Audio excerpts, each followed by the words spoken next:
अस्सलाम वालेकुम dear student. आज के लेक्चर में हम क्लास 10 फिज़िक्स के simple harmonic motion and waves के जितने भी असाइनमेंट इस चैप्टर में दिए गए हैं उनको step by step with clear explanation उनको सॉल्व करने की कोशिश करेंगे। पहला assignment 10.1 which is related about period of oscillation. When an object oscillates with a frequency of 0.5 Hz, what is its time period? Assignment में कहा गया है कि एक ऑसिलेटिंग बॉडी है जो कि उनकी फ्रीक्वेंसी 0.5 हर्ट्ज है, तो ये बताइए कि इसका टाइम पीरियड क्या होगा। तो हमें दिया गया है कि फ्रीक्वेंसी 0.5 हर्ट्ज के बराबर है, इसकी टाइम पीरियड क्या होगी। तो हमें पता है टाइम पीरियड हमारे पास बराबर है 1 ओवर फ्रीक्वेंसी के। तो यहाँ पे हम फ्रीक्वेंसी की जगह 0.5 हर्ट्ज को फुट करेंगे और आफ्टर सिंप्लीफिकेशन हमारे पास 2 सेकंड इसका टाइम पीरियड होगा। तो इसका मतलब ये हुआ कि ये ऑसिलेटिंग बॉडी एक राउंड ट्रिप 2 सेकंड में कंप्लीट कर लेता है।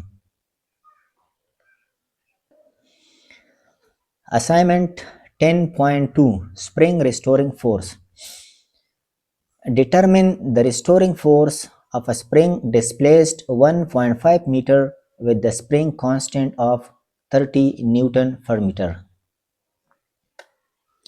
क्वेश्चन में कहा गया है कि रिस्टोरिंग फोर्स को मालूम करें अगर एक स्प्रिंग को 1.5 मीटर तक डिस्प्लेस किया गया है जो कि उस स्प्रिंग का स्प्रिंग कांस्टेंट 30 न्यूटन पर मीटर के बराबर है।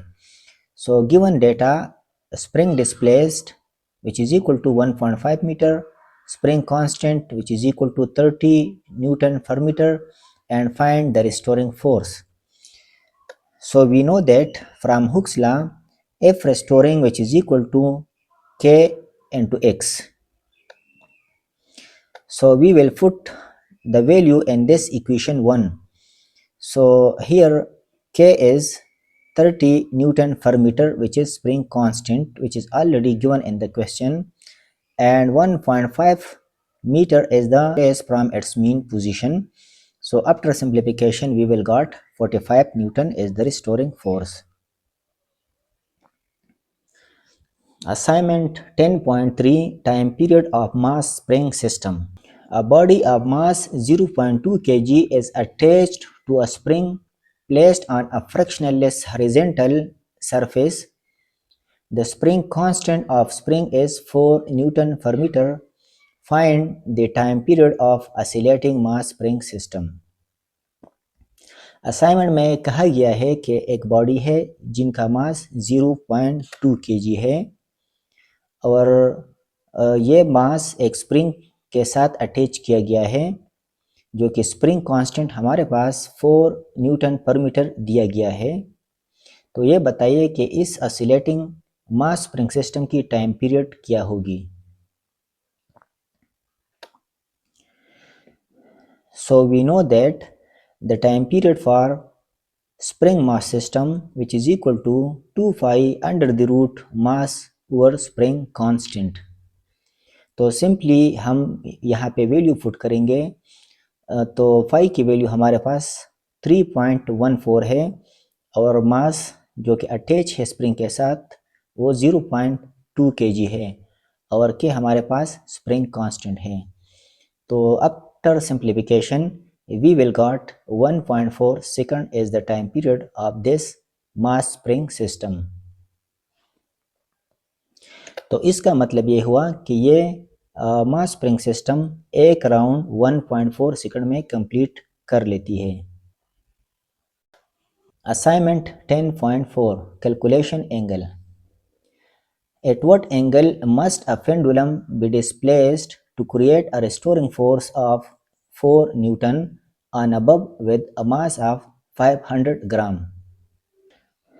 क्वेश्चन में कहा गया है कि हमारे पास एक सिंपल पेंडुलम है जो जिसको डिस्प्लेस किया गया है और उस पर जो रिस्टोरिंग फोर्स लगती है वो हमारे पास 4 न्यूटन दिया गया है और mass of the bulb 500 gram है। तो यहाँ पे गिवन डेटा हमारे पास restoring force which is equal to 4 Newton while mass of the bulb which is equal to 500 ग्राम। तो यहाँ पे ये ग्राम सिस्टम इंटरनेशनल नहीं है, तो इसको एसआई में कन्वर्ट करना होगा। तो सिस्टम इंटरनेशनल में हमारे पास मास की यूनिट किलोग्राम है, तो इसको किलोग्राम में कन्वर्ट करने के लिए 500 को 1000 पे डिवाइड करना होगा। तो डिवाइड करने के बाद हमारे पास 0.5 kg ये एसआई मास की वैल्यू बनती है। और एक्सीलरेशन ड्यू टू ग्रेविटी हमारे पास 9.8 मीटर पर सेकंड स्क्वायर है। तो हमें क्या मालूम करना है, at what angle must be pendulum be displace. तो हमारे पास एंगल को मालूम करना होगा। So for simple pendulum, the restoring force formula which is equal to mg sin theta। तो यहाँ पे अगर आप देखें रेस्टोरिंग फोर्स मौजूद है, हमें ऑलरेडी असाइनमेंट में दिया गया है। मास ऑफ द बल्ब ऑलरेडी मौजूद है जो कि 0.5 kg है। और जी हमारे पास ग्रेविटेशनल एक्सीलरेशन है जो कि 9.8 मीटर पर सेकंड स्क्वायर की बराबर है। तो यहाँ से हम एंगल यानी थीटा को कैलकुलेट करेंगे। तो हमने इस इक्वेशन को बोथ साइड मास इनटू जी पे डिवाइड किया। तो साइन थीटा हमारे पास बराबर होगा F restoring divide by M G. तो थीटा को फाइंड करने के लिए हम साइन को यहाँ पे शिफ्ट करेंगे। तो ये हमारे पास साइन इनवर्स होगा और into F restoring divide by M G. तो after putting the value F restoring which is equal to 4 Newton while the mass is 0.5 kg and the gravitational acceleration is 9.8 meter per second square. So after simplification we will got assignment 10.5 gravitational field strength at Mount Everest. What is the gravitational field strength at the top of Mount Everest at an altitude of 8,954 meter if a pendulum with the length of 1 meter has a period of 2.01 second? Question में कहा गया है कि gravitational field strength यानी gravitational acceleration जी की value find out करें। कहाँ पे? टॉप ऑफ माउंट एवरेस्ट पे। तो हमें पता है कि दुनिया में सबसे बुलंदतरीन पहाड़ या चोटी जो है वो माउंट एवरेस्ट है, जिनकी अल्टीट्यूड यानी हाइट 8,954 मीटर है। ग्रेविटेशनल एक्सीलरेशन की वैल्यू फाइंड आउट करना है। If a pendulum with a length of 1 meter has a period of 2.01 second, यानी माउंट एवरेस्ट के टॉप पर सैंपल पेंडुलम को लटकाया गया था जिनकी लेंथ 1 मीटर है और ये 1 राउंड 2.01 सेकंड में कंप्लीट करती है। यानी एक कंप्लीट चक्कर जिनको टाइम पीरियड कहते हैं 2.01 सेकंड में ये एक राउंड कंप्लीट कर लेता है और इसकी जो लेंथ है वो 1 मीटर है। तो इस डेटा के थ्रू आप ग्रेविटेशनल जी की जो वैल्यू है इसको फाइंड करना होगा। सो वी नो दैट हमें ऑलरेडी पता है कि सिंपल पेंडुलम की जो टाइम पीरियड की इक्वेशन है वो बराबर है 2π√L/g। तो हमें जी की वैल्यू फाइंड करना है। तो यहाँ पे हम both side of the equation square लेंगे। तो ये हमारे पास टी स्क्वायर हो जाएगा और यहाँ पे भी होल स्क्वायर लेंगे। तो नेक्स्ट स्टेप में हमारे पास स्क्वायर 2 पे हमारे पास ये बराबर होगा 4k और 5 स्क्वायर हो जाएगा और ये स्क्वायर इस स्क्वायर रूट के साथ कैंसिल आउट हो जाएगा। तो हमारे पास L/g will be the simplified version of this. So after this we will shift the g here and the time square will be shift here. तो हमारे पास ये इक्वेशन इसी तरह बन जाएगा। तो इसमें हम वैल्यू को पुट करेंगे।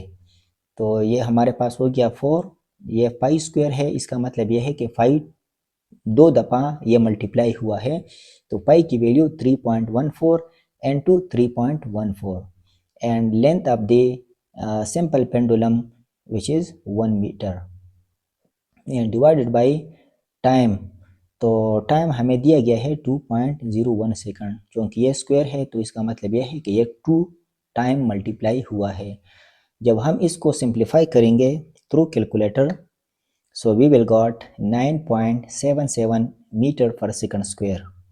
तो इसका मतलब ये हुआ कि एट द हाइट यानी जितना जितना हम बुलंदी पे जाते हैं तो ग्रेविटेशनल एक्सीलरेशन की वैल्यू डिक्रीज होती है। तो हमारे पास एग्जैक्ट वैल्यू जी की on the surface of the earth which is 9.8 meter per second square. तो इससे ये पता लगा कि जितने भी हम हाइट पे जाएंगे तो ग्रेविटेशनल एक्सीलरेशन की वैल्यू डिक्रीज होता हुआ चला जाएगा। 10.6 Wavelength of sound। A sound wave of wavelength 1.7 multiply 10 raised to the power minus 2 meter. Calculate the frequency of sound if its velocity is 343.4 meter per second। Question में कहा गया है कि साउंड जिनकी wavelength 1.6 multiply 10 raise to the power minus 2 meter है और ये sound इसकी स्पीड हमारे पास 343.4 मीटर पर सेकंड दिया गया है। तो आप फ्रिक्वेंसी मालूम करें इस साउंड की। सो गिवन डेटा वेवलेंथ हमें दी गई है जो कि ये है और velocity of the sound already हमें असाइनमेंट में दिया गया है जो कि ये वैल्यू है। So now we will use simple this formula. We it's mean that this is the speed of sound which is equal to frequency into lambda। तो हमको फ्रीक्वेंसी फाइंड आउट करना है। तो फ्रीक्वेंसी के साथ यहाँ वेवलेंथ यानी लेमडा मल्टीप्लिकेशन में है, तो इसको हम लेमडा पे बोथ साइड डिवाइड कर लेंगे। तो हमारे पास फ्रीक्वेंसी बराबर होगा speed of sound upon wavelength. जब हम वैल्यू को यहाँ पे पुट करेंगे और इसको फर्दर सिंप्लीफाई करेंगे तो हमारे पास फ्रीक्वेंसी बराबर होगा 2.02 multiply 10 raise to the power 4 hertz. या हम यू इस तरह भी लिख सकते हैं कि फ्रीक्वेंसी बराबर है 20.2 kilo hertz. Thank you for watching. If this lecture helped you, please like, share and subscribe. Stay connected for more physics lectures.